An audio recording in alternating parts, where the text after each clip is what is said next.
Hoje em Dia está de volta, trazendo agora uma história que você deve se lembrar. O atropelamento brutal de 16 pessoas e que acabou na morte do pequeno Cauã, de apenas 3 anos. O grupo tinha acabado de sair de uma igreja quando foi atingido pelo veículo em alta velocidade que invadiu a calçada. Passados 8 meses, o motorista que levava drogas no carro e fugiu sem prestar nenhum socorro continua solto. Esse é mais um drama ainda sem solução do quadro Sede de Justiça. Veja na reportagem da Mariana Moreno.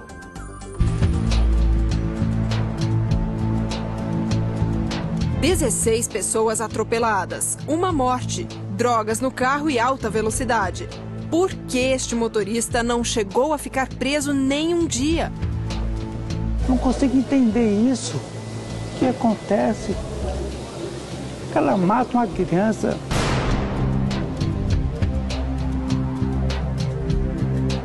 Lamentavelmente, ele continua livre para poder agir livremente, para ele poder fazer o que ele bem entender.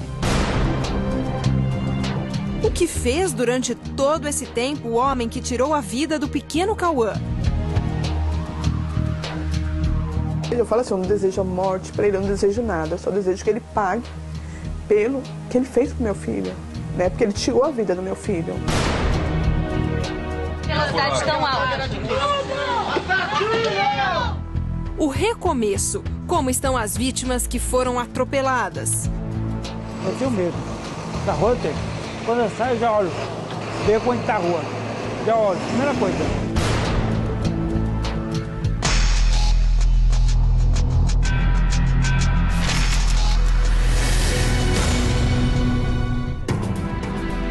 Eram 9h30 da noite de um domingo, quando um carro desgovernado subiu a calçada e atropelou 16 pessoas que saíam de uma igreja. Segundo a perícia, o automóvel, dirigido por Renan Bento da Silva, estava a 118 km por hora. O carro ficou prensado entre o muro e um outro veículo que estava estacionado. Renan e a namorada, na época, Michele, fugiram sem ajudar as pessoas feridas. Ele tentou ainda acelerar, passar por cima daquelas pessoas que estavam embaixo do carro, caídas, machucadas, para poder se evadir. E aí ele quebrou o vidro para fugir. Quebrou o vidro para fugir e tanto que a chave ficou até no contato. Quase 8 meses se passaram e o Hoje em Dia foi visitar algumas vítimas. Washington, de 31 anos, ficou 45 dias em coma, um dos casos mais graves. Ele teve várias paradas cardíacas e comprometimento físico e neurológico. Faço exercícios para fala, sou acompanhado por ela, ela me ajuda muito, mas quando eu saio, só falava, gosto, você fala espanhol? Que ninguém entendia.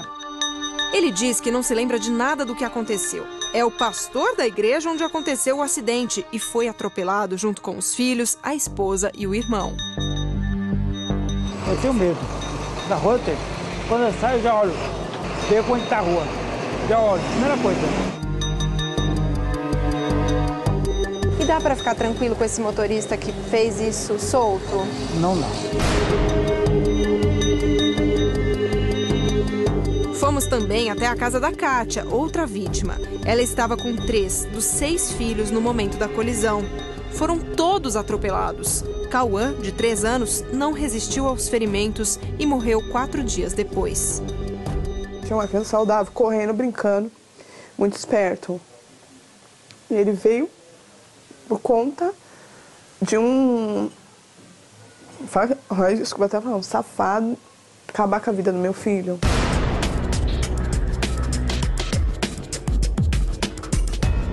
Foram 29 dias no hospital. Kátia quebrou o pé, o joelho e 3 vértebras. Internada, mal pôde se despedir do caçula. As filhas mais velhas ficaram machucadas no rosto e na cabeça.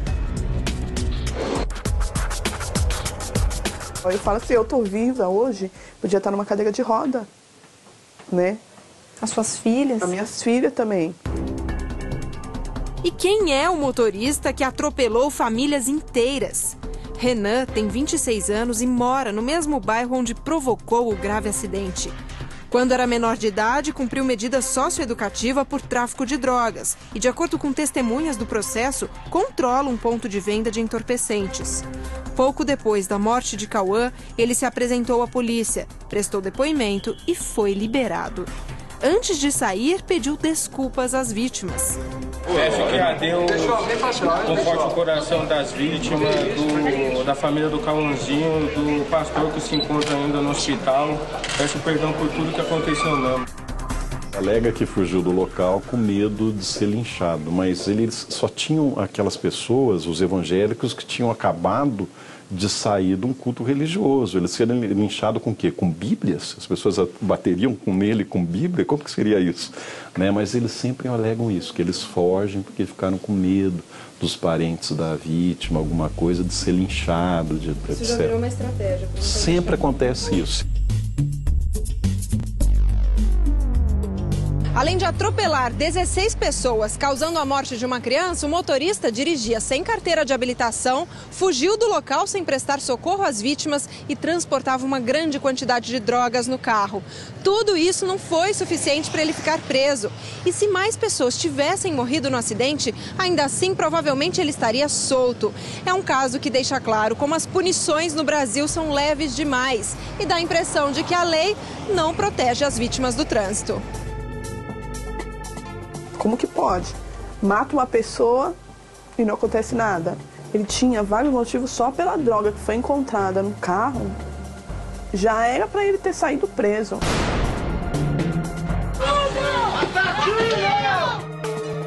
Lamentável que a coisa seja assim. Eu entendo que os nossos tribunais, os nossos juízes têm que ver as coisas de uma outra maneira, com uma visão mais aí do lado da sociedade, do lado das vítimas, não do lado desses criminosos, que na bem da verdade eles se sentem impunes, né?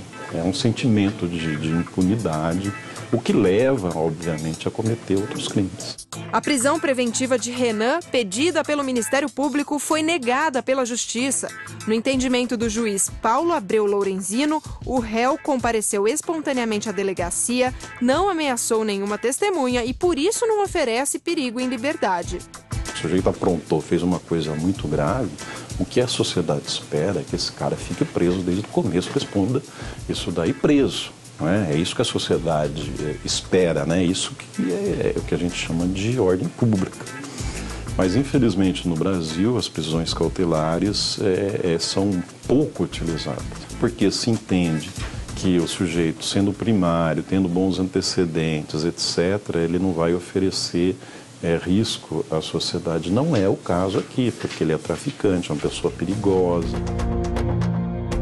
Até há pouco tempo, ele encontrou a minha irmã passando na rua. Ele olhou para ela e deu risada. Mas ele está livre. Está livre. Diz que dá cavalinho de pau, pega o carro com velocidade excessiva. Continua dirigindo. Continua ainda. Procuramos a defesa do motorista. Ele não tem advogado constituído, mas recebe assistência jurídica gratuita de estudantes de uma faculdade de Direito. Ninguém quis dar entrevista. Uma audiência está marcada para o dia 28 de julho. Vai definir se Renan vai a júri popular ou não. Até a data do julgamento final, porém, deve demorar pelo menos um ano. Até lá, ele pode continuar em liberdade. Se ele quiser viajar? Tá tranquilo. Se ele quiser traficar drogas? Provavelmente, porque pelo que a gente tem informações nos autos, ele não tem uma ocupação lícita. A ocupação dele é o tráfico de drogas. Ele teve que pagar alguma cesta básica para a família de quem teve um filho morto? Absolutamente. Ele não se apresentou para ajudar, nem para financeiramente, nada, absolutamente nada. Só quero apenas que se cumpra a justiça. Que ele lembre sempre, quando for pôr a cabeça no travesseiro, que ele matou uma criança inocente, só isso. Eu desejo só que ele pague. Pague, se ele pagar 5, 6, 7 anos, ele sair, mas ele pagou o que ele fez.